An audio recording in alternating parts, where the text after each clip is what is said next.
Welcome to Electrified. It's your host, Dylan Loomis. First up today, I have to call out a few things because I've been seeing this argument more and more. Plenty of people out there are now arguing that Waymo is the benchmark or the standard when it comes to things like robotaxis and autonomy. But here's a simple explanation of why I think comparing Tesla to Waymo is a fool's errand. I really view it as them playing two separate games, aka they're trying to solve two different problems. We have Tesla on one hand trying to solve for generalized autonomy, meaning the Tesla system is built so you can place a vehicle anywhere on the planet and it'll know how to drive, even if it's never been to that location before. I mean, I've seen some people arguing, well, Tesla just has a bigger geofence than Waymo, but that's not true. The only reason Tesla's FSD isn't operating outside of North America is thanks to regulations, but the technology and the software itself has no geofence whatsoever. Waymo, on the other hand, is solving for geofenced robotaxis,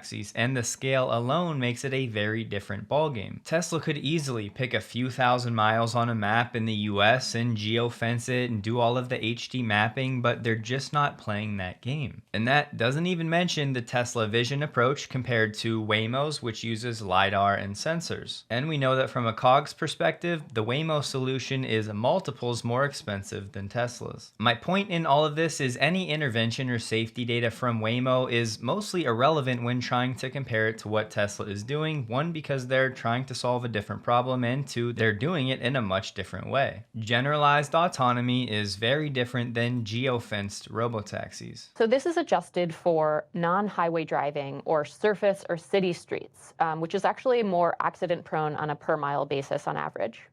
But we already see that Tesla's data suggests that using FSD is roughly 5 times safer than not using it or than driving your Tesla yourself. It's also safer than the national average, and we see that Waymo is also operating at a rate that is safer than the national average for accidents. Notably, Cruise's accident rate is actually below the national average, and we saw them getting in an accident roughly once every 43 miles. When it comes to generalized autonomy, the problem Tesla is pursuing, why would they ever be benchmarked against a company that they're significantly ahead of? We think that higher price points, so equivalent to what ride-hail, human-driven ride-hail price is at today, in the $2 to $4 range, will be possible in the early days of service. We see a lot of opportunity in the $1 to 60 cents range if you look at how consumers value their time. There's another large swath of demand available at rates equivalent to what we see being charged in China at roughly 50 cents per mile. And then lastly, at 25 cents per mile, this really opens up the market to consumers that are not in the ride-hail market today. So that's where the magic happens. And we believe that early adopters or companies that are early to scale robotaxi platforms should benefit the most because these are the companies that will be able to capitalize on higher initial price points for autonomous ride-hail.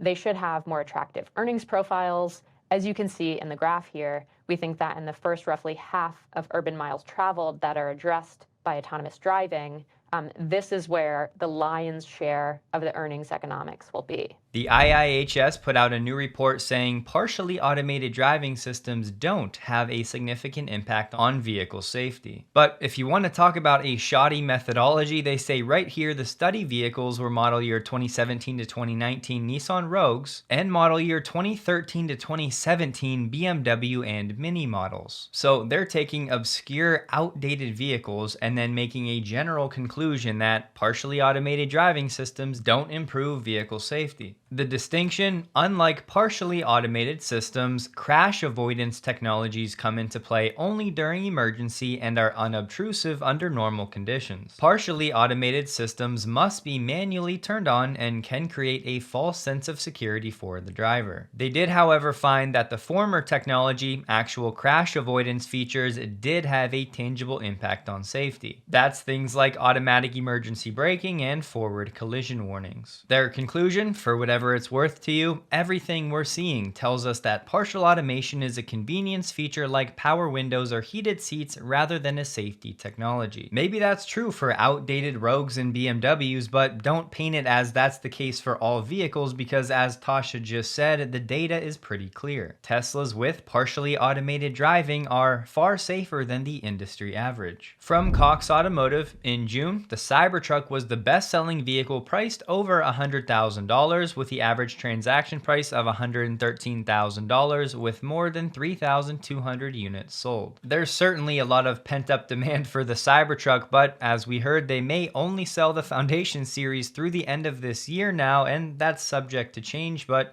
it'll be interesting to see how long Tesla can keep this up. This title does have a nice ring to it. The Cybertruck is America's best-selling vehicle over $100,000. Before the Cybertruck entered into production, we were saying how it would most likely be a huge hit in the pop culture space. Rappers, athletes, and so far in the early days of production, that has happened maybe even more than I was expecting. On Instagram, Meek Mill just put out a preview of a new song that he's calling Cybertruck. Now, our community here may not care that much about what rappers and celebrities and athletes are doing with their purchase decisions, but I can guarantee you that a large portion of the population does. Looking at the rest of the Tesla data from Cox for Q1 this year, Tesla sales year over year were down 13.3%, and for Q2, they were down 6.3%, which means year to date, Tesla sales are down 9.6%. It makes sense as we've been watching EU sales are down, China sales are down, US sales are down, but personally I still think there's a chance Tesla can meet the sales that it did for 2023. Its deliveries last year were 1.8 million, and so far this year they've delivered 830,700. So if Tesla just doubled what it did in the first half of the year, they would end the year at 1.66 million, but as we know, quarters 3 and 4 are usually stronger than 1 and 2. Now, will quarters 3 and 4 be 140,000 units stronger? I don't know, but it's at least in the range of outcomes. And we've had ballpark figures for this, but the official data has Cybertruck sales of 2,803 in Q1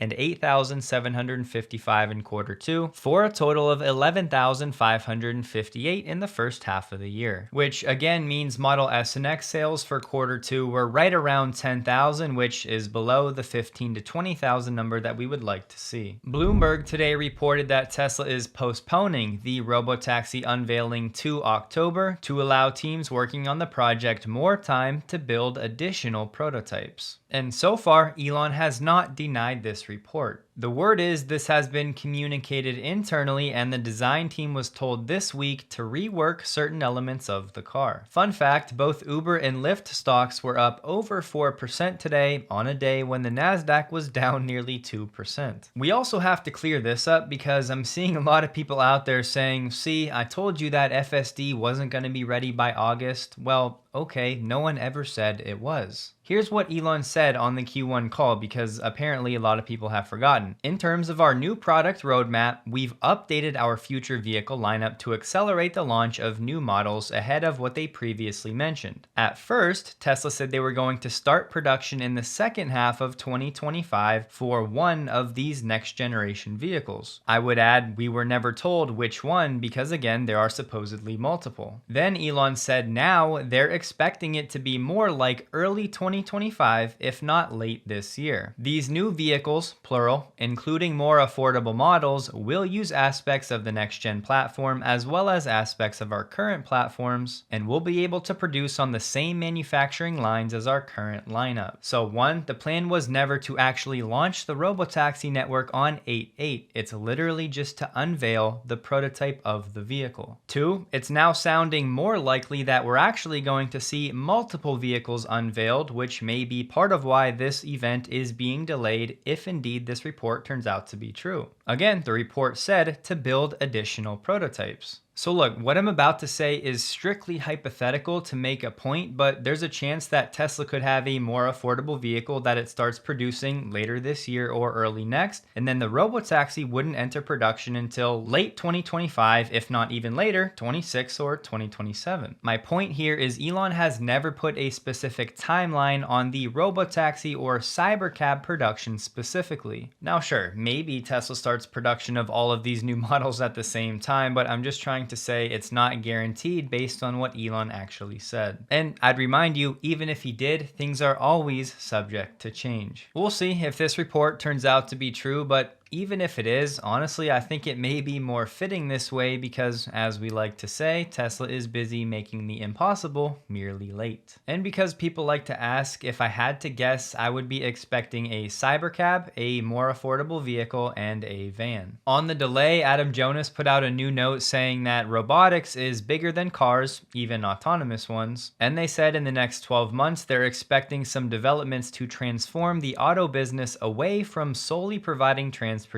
into all new areas of AI adjacency. They talked about Starlink Mini and the roaming plan, and they said, do investors doubt that there may be a natural opportunity to integrate such services into Tesla vehicles? Not only that, but they're still expecting Grok to make it into Teslas. I need you guys to know there are ways to stay informed without feeling captive to the chaos, and Ground News is that solution. The sponsor of this video. It really has become my preferred way to read breaking news, and it provides a high-level view of the media landscape so you're not stuck directly in it being blown with the winds. One example is the blind spot feature, where Ground News groups together articles on the same topic and organizes them according to the political leaning of the organization. Ground News then highlights the stories that are getting a disproportionate amount of attention from either side of the political aisle. So if you have friends or family that you know lean one way or the other, you can actually be prepared for what they're going to bring up. Ground News has awesome election coverage without any algorithm bias, and with stories on Elon and Tesla, I can see all of the sources reporting on a story in one place, and with the tags I can see the factuality of each source so I can save time. And right here I can see the political lean of every source with one click. If you use my link below or the QR code on the screen, you can get 40% off the Vantage plan, which is how I get unlimited access to all of the features, including the blind spot feed. And I don't know about you, but I'm eager to support an independent news platform after being exposed to the media's nonsense with Electrified the past 4 years. We need more transparent media, and that's exactly what Ground News is trying to do, and many of you have already told me unprompted you've been enjoying Ground News. And as always, thank you for your support. Heinrich Zane gave us an update. The foundation work for the new Tesla Semi factory has finally begun. I like this picture because you can use this little white truck right here to get a sense of the scale of this factory. And when it comes to the Semi being available over in Europe, we know that Tesla is going to be an exhibitor at a transport show upcoming. And there have been rumblings that we've talked about in the past that there may be some new regulations that would allow the Tesla Semi into the European market as is without modifications. I'm not saying this will be confirmed at the September event, but I would be surprised if nobody asked the question. Elon shared a video of Farzad and his parents testing out 12.4.3, and Elon said, "Good demo, it's true, buying anything except a Tesla will seem like buying a horse and buggy. But I'm sharing because this was not a perfect drive, so if Elon was trying to gatekeep the performance of FSD or not bring attention to bad performance,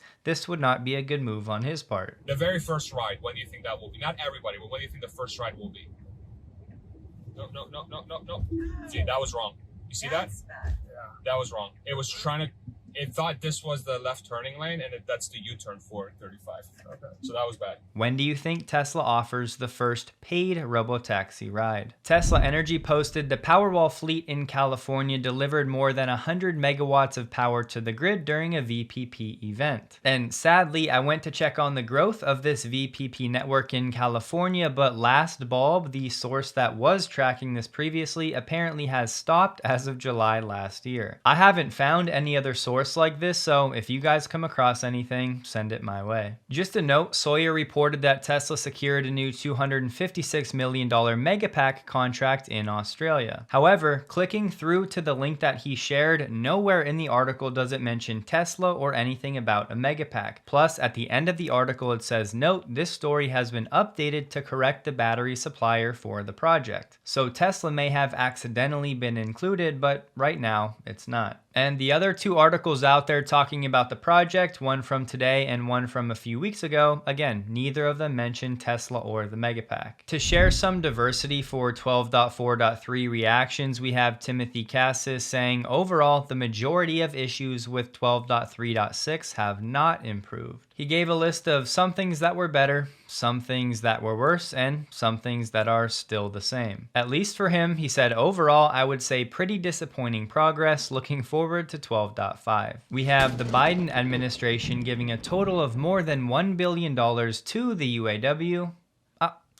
To GM and Stellantis to support increased EV production. Overall, the government will contribute $1.7 billion to projects at 11 plants in 8 states. These grants will support production of EVs, hybrids, plug-in hybrids, and hydrogen fuel cell vehicles. But we also have the Volvo Group getting money for medium and heavy-duty trucks. All of the companies selected for funding will negotiate grant terms with the administration. No surprise that the UAW vice president said the grant is a no-brainer. Ahead of the election, to UAW plants has buying votes all over it. However, putting all of that aside, and I'm not saying I'm condoning this, but as a silver lining, hopefully this should lead to more EV and EV parts production. On the news, Jeff Lutz said, this is unbelievable. Why would the Department of Energy and POTUS give money away to Chinese-owned Geely, a Volvo parent, and Hyundai for EV production and zero to the American leader in EVs, Tesla? To that, Elon said, it does seem weird. The truth is, Tesla doesn't really need the money, and this Hyundai Mobis is only getting $32 million to produce plug-in hybrid components and battery packs. But the Volvo Group, which definitely has ties to China, even though it's true the Volvo Group is separate from Volvo Cars, will be getting hundreds of millions of dollars. Honestly though, I really don't think this should come as a surprise. We learned in 2009 the US government is not going to let GM and the others fail, and this time they're just doing it ahead of the curve. Hopefully though, none of that money does ultimately go to fuel cell production, because on that front, as of April this year, 16 of California's 54 stations in operation were closed. And not only that, but the stations that are open have had the prices jacked up. In just the past few weeks, filling up a Mirai cost a California driver around $200, the equivalent of paying $14.60 for a gallon of gas. We've been talking about more alpha to be realized in Tesla stock lately, and in a new note from Morgan Stanley, here you go. Based on their bear bull lunch, most of Wall Street has low or no exposure to Tesla because they think the stock is being driven by momentum and or factors that can't be measured with any acceptable accuracy. The struggling car business can be tracked, but the AI, robotics, FSD, and much of the energy business is seen as too small to matter or does not produce the same quantum of weekly and monthly information to be tracked. This makes it difficult for some institutions to justify owning the stock in size. What have we always said? If Wall Street can't model it or fit something into their pretty little spreadsheets, then they effectively throw it out the window, and with this one, Adam Jonas is confirming exactly that. And then he said during the hour-and-a-half lunch, the auto business barely came up at all. They talked about energy storage, humanoids, AI, FSD, China, and the 8.8 robotaxi day, and other topics. The topic of cars was almost completely absent from the discussion. So they know intellectually what's coming, but because they can't track it, they're basically just not investing, which translates to more time for us to accumulate. We haven't heard much on the sympathy strikes for Tesla in Sweden until today. Now we have a new company, basically that's responsible for inspecting, now joining in on the sympathy strikes. In particular, this company is responsible for the inspection of vehicle lifts and other things. Tesla has made a few changes to the website and the vehicle lineup. Quicksilver is now available on all Model Y variants in the US, whereas before before it was only the 2 highest trims. The white interior option for the Model 3 is now down to $1,000 from $2K before, and it's still included for the performance model. And Tesla has introduced a new Model 3 variant, the long-range rear-wheel drive, for $42,490, $5,000 cheaper than the long-range all-wheel drive, and $3,500 more than the base rear-wheel drive. It has 363 miles of range, 91 more than the standard Model 3. And yes, it qualifies for the full tax credit, which takes it down to $34,990, $5,000 cheaper than the long-range rear-wheel drive. Of course, for those that qualify. This may cannibalize some higher trim sales, but it should also bring a new segment into the market for the car, as not everyone wants or needs all-wheel drive, and this trim is always heavily requested in the forums. Tesla stock closed the day at $241.03, down 8.44%, while the Nasdaq was down 1.95%. It was another huge volume day for Tesla, trading about 124 million shares above the average volume the past 30 days. Don't forget, check out Ground News linked below if you're interested. I think they're a great company to support.